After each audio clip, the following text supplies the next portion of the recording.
What's a company that's viewed pretty positively today, but has a dark history? Chiquita. They once funded rebels in a South American country to overthrow the government in order to have land to build banana plantations.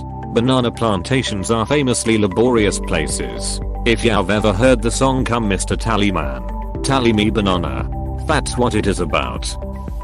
Dole, the fruit company, organized the overthrow of the indigenous government on Hawaii so it could join the USA. Chiquita did something very similar in Honduras.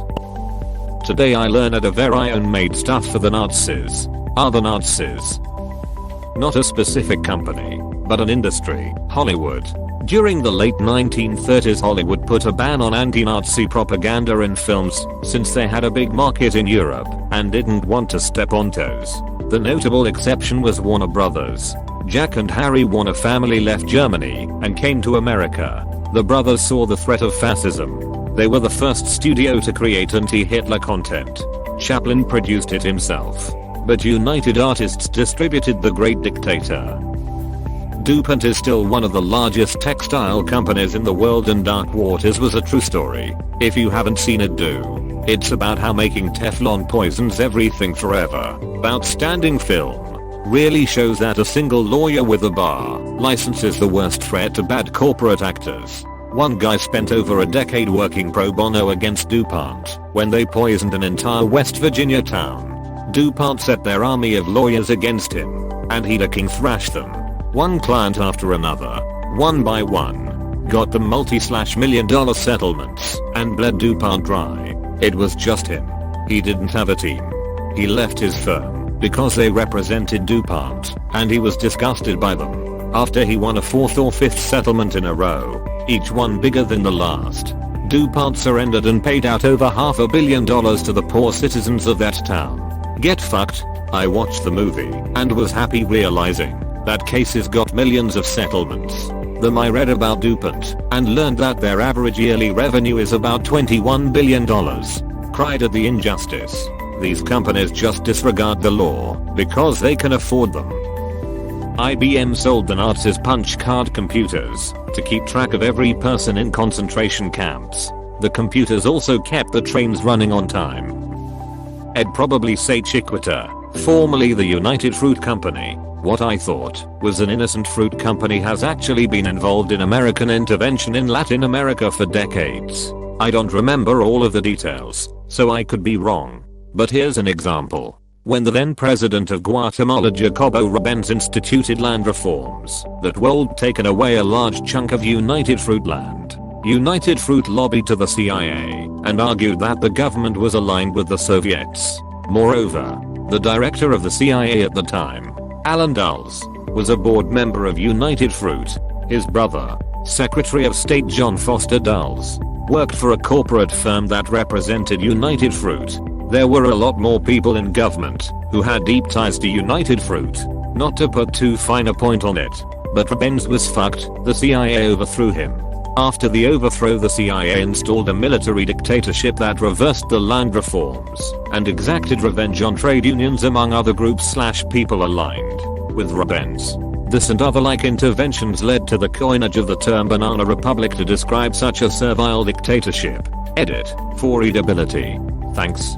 This is super interesting and exactly the wormhole read I was looking for. Wells Fargo. Not sure they're entirely viewed positive today, but they've been full of crooks for years. Didn't Wells Fargo have that whole controversy like a year or two ago where they opened alternate accounts under customers' names without informing those customers, just to have an excuse to charge more fees and inflate their profits? They also duck around with your mortgage. I had a boss once who complained at least once every few months about how Wells Fargo penalized him for trying to pay more than the minimum monthly payment. God forbid you act responsibly and pay the debt off sooner. Edit. Some clarifications regarding my boss mortgage.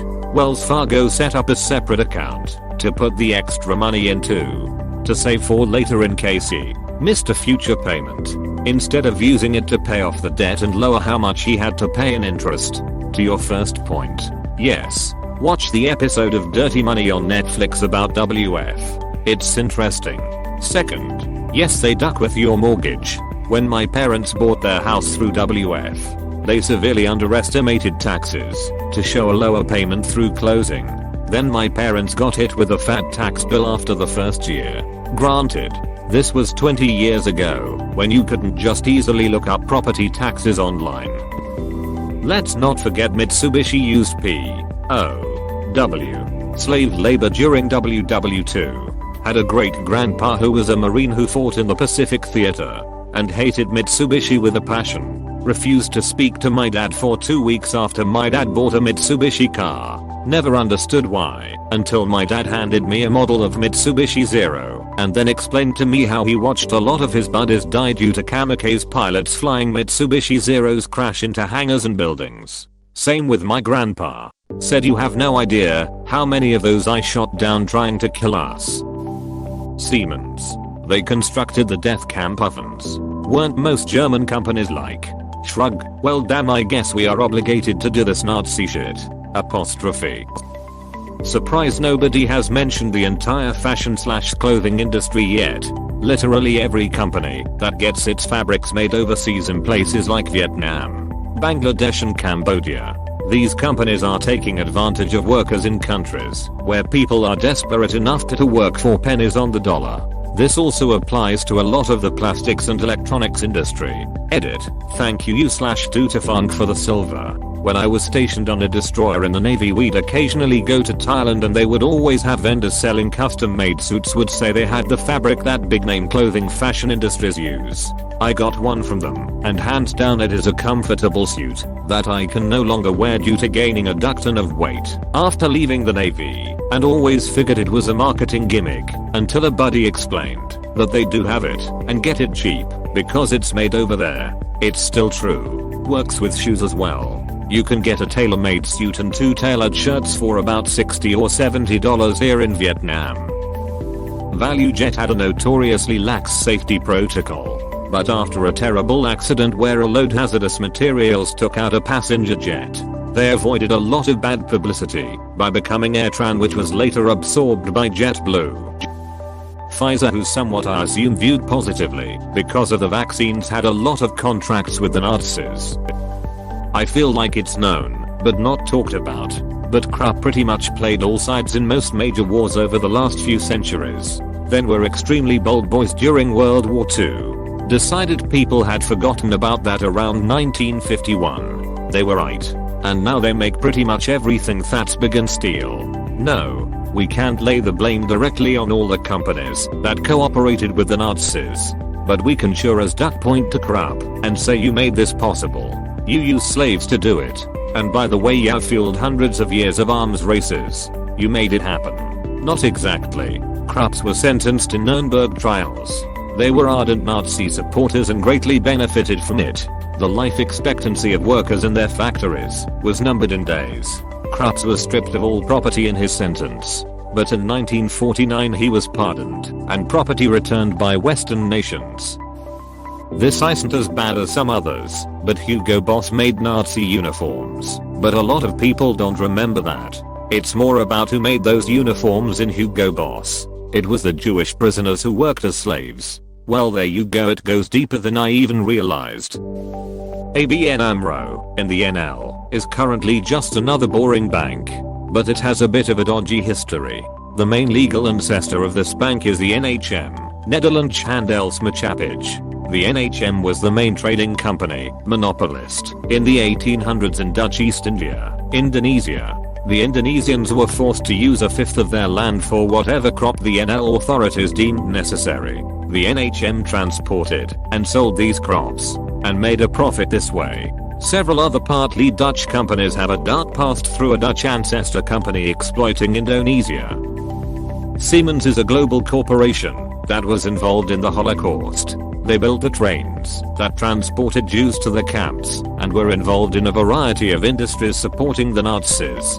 They had over 200,000 workers at the height of the war and forced tens of thousands of workers to work against their will. Crazy how times change. Now they make trains for public transit and are a major player. Boy, my time to shine has come. One December day in 2017. when I was between schools and doing odd jobs. I was doing a sort of promotional thing for a company called Degussa. They're a German company who today specializes in gold and other precious metals. Essentially, me and the others occupied several positions in Zurich's main station to hand out chocolates and flowers to passers-by. Well, the day goes on. I go home and tell my dad about what I did today. As you do. He goes on to explain how that company was in the headlines shortly after WW12 manufacturing Zyklon B, the pesticide used in the gas chambers of Nazi concentration camps. They're viewed fairly okay, but this is a stain on their history. Microsoft under Bill Gates and Steve Ballmer paid staff to sabotage competitors' software. Later on, one of the first instances of this got named DOS isn't done until Lotus won't run. As an analogy, pretend Microsoft made and sold Michelin tires. It was like they paid people to go into parking lots and slash your car's tires. If you had bought Bridgestone, Goodyear, Yokohama, or Pirelli, it'd make Bill Gates one of the richest men in the world. Though, no one becomes a billionaire without being a cunt, I guess. Yup, with the exception of a few artists/divorcees who almost across the board gave away huge chunks of their fortune until they weren't billionaires anymore. You get your billions through business though, and you pretty much have to have sociopathic levels of tolerance for exploiting people. Siemens, Krupp, BMW, Volkswagen, Porsche, IBM, Bayer, BASF all contributed to heinous acts in the name of the Nazi war effort.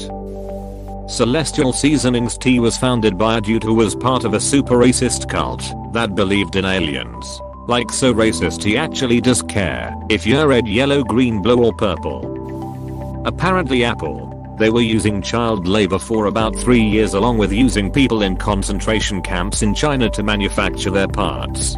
They probably still are. The Dow Chemical Co. manufactured napalm from 1964 to 69 for American armed forces to drop on North Vietnam villages. Today, the company is being praised for providing free hand sanitizer to hospitals. Hudson's Bay Company, or the Bay, has a pretty dark history, responsible for a lot of the early settlement of Canada and theft of native lands to fuel their beaver fur trade. They ravaged Aboriginal populations, stole their lands, and fought wars here all in the name of trade. A lot of early North American colonization was done by HBC. There's a lot of information out there that details this time. Some of it is pretty difficult to read. How they treated the Aboriginal people. It is worth noting that the Hudson's Bay Company was the first corporation created under British common law, effectively making it the first modern corporation in the world. It was created by its founders in a very specific structure to protect them from liability while they did whatever was needed to develop the drainage basin of Hudson's Bay for economic profit. From their very creation, corporations were designed to protect individuals from liability. IAL. Nothing has changed. Some corporations are worse than others, but all are set up for the same initial purpose: to exploit. Kind of the opposite. Coca-Cola seems to have a problem with all of their South American union organizers going missing or turning up dead recently. Nestle, Bayer, aspirin, supplied the xylene gas used by the Nazis in their gas chambers. Channel Coco Channel was a Nazi sympathizer and secret agent. Amazon had pretty much a lot of incidents as far as I remember. When reading all this, it's tempting to think that the response should be to stop buying from these guilty corporations. But that presumes that a decade's delayed marginal decrease in sales will be a meaningful deterrent to supporting or committing atrocities, and b, that the alternative corporations that you could buy from instead would have behaved differently in a similar situation. I think much more meaningful response is to recognize that corporations are inherently amoral and that their power in society should be closely guarded.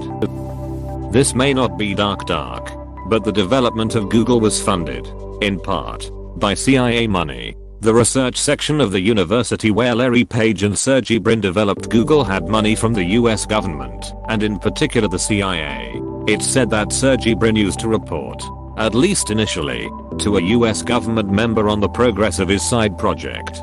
The US government has its fingers in many pies of emergent tech. Just look at DARPA, Boston Dynamics, and InQtel. They are all government. If the government has need of something new, why should they not fund research into the topic? A search engine is very useful to connect the disparate pieces of intelligence on the secret internet. I always think it's funny when people act like colleges are communist re-education camps. Like no, they might be slightly socially liberal, but they have Raytheon funded science departments and ROTC programs. Boss, Ford, Porsche, Maybach, all heavily involved with Hitler. Boss I believe made Nazi uniforms. Ford donated all German profits to Nazis. Porsche were desperate to make Nazi tanks, but never successfully made any that entered battle from what I remember, and Maybach made Nazi tank engines. There is also evidence Ford used forced Jewish slave labor from concentration camps. Also Nestle for among other evil acts strongly encouraging poor African women to use bottles instead of breastfeeding, giving women a supply of milk to last a week. Just enough so the mum's milk would dry up, forcing them to spend huge percentages of their income on milk. Bribing nurses to encourage women into it. They also currently oppose proposed anti-slavery laws. Nestle define corporate evil. Yes, the Porsche Tiger. It was the Hitler of tanks. Askreddit was shit. Porsche should honestly get some praise for helping duck over the Germans because they without Hitler's approval started embed manufacturing the Porsche Tigers before they won the contest. This costed Germany lots of supplies, and in return, got a garbage tank. They reused the chassis to make the Ferdinand, which was also so butt that it would ignite into flames before reaching combat. Username checks out. Let's not forget the fortune they spent developing the Norse. Considering the main Tiger was so good, it's amazing Porsche was so bad with it. Ford Motor Company used to pay off widows of men who died when their cars exploded because that was cheaper than recalling the exploding engines. H&M is now recognized and beloved as a sustainable, eco-friendly company with great worker rights, but they used to be really corrupt and would use underpaid workers in third world countries who worked in horrible and dangerous conditions. They also used to use horrible cheap materials that would cause massive pollution and wouldn't be able to be recycled. Oh wait, they still do that. My bad you guys. Thank you for watching. We hope you enjoyed this video. Please subscribe for more videos.